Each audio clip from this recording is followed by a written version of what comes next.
Welcome to my channel. This is JC Rock and Metal Reviews. My name is John.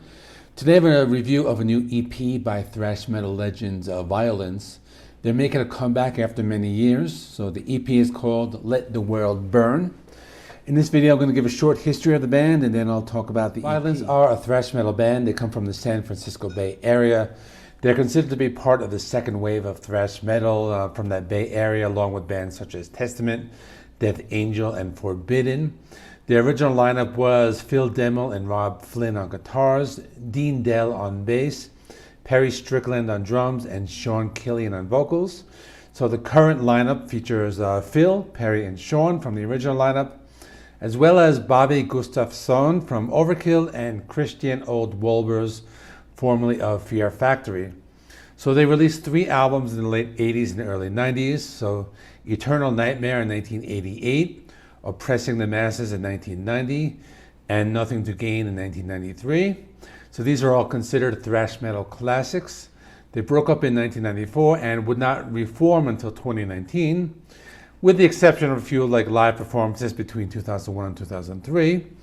So this EP is their first collection of new music since the 90s. So the EP has 5 songs, a length about 25 minutes, so let me talk about them now. The album starts off with Flesh from Bone, so this was the first song. They released a lyric video of the song back in January. It has a classic old school thrash metal sound. It has a fast pace, lots of technical riffs. The vocals sound the same as it did on the previous albums. The song is fast paced, lots of fast riffs and blast beats. This is classic thrash metal. They have not changed their sound in any way. The song also features a few shredding guitar solos towards the end of the song. Next is Screaming Always, and this song is fast-paced, has some heavy guitar riffs. Another song has that classic sound we all know from those first few albums. The song has a memorable chorus as it does repeat the song title.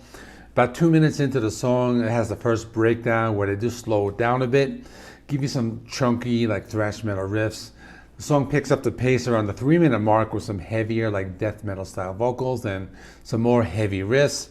At this point, the song goes into another scorching solo. At the end of the song, there is a short kind of a cappella rap kind of section, and then goes right to the end. Next is Upon Their Cross, the third song, and has some cool thrash and groove metal riffs in the intro, with some deep string bends followed by some crunchy, distorted riffs. This one moves at a slower pace than the first 2 songs. There are some cool riffs that kind of alternate between the lead guitar fills. They sound pretty cool. Some of them with a cool neoclassical sound, and then it goes into a shredding solo. After the solo, the song slows down, moves into the song's outro, which is the final minute of the song. After that is Gato Negro, so this means black cat in Spanish. It's the shortest song at 3 minutes, 44 seconds. You do hear that bass guitar in the intro, but it is a fast and heavy thrash metal song. Typical old school thrash metal song with heavy riffs and a fast pace.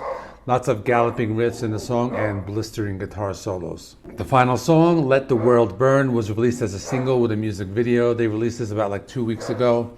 The song is a banger. It's fast and heavy riffs and has a fast pace. This is just in-your-face thrash metal. Another song with that old school sound, does not really stray from the classic sound of the early albums. The song has a breakdown about halfway through the song with this isolated spoken word section. And that slowly builds up and takes off again, going into these shredding solos and heavy riffs just to close out the EP.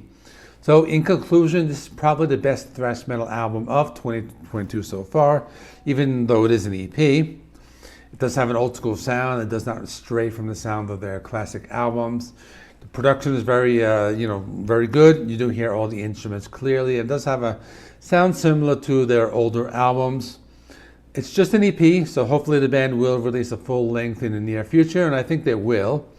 Definitely recommend you check out this album if you are a fan of that Bay Area thrash metal.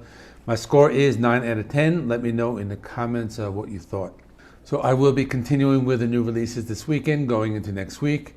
The next album reviews will be the new Sabaton album, followed by the new Crowbar album, with possible reviews from Warrior Soul at midnight in the coming week. I should also have anniversary reviews from Foreigner and Jethro Tull next week as well. That is all. Please remember, like, comment, subscribe, and see you all in the next one.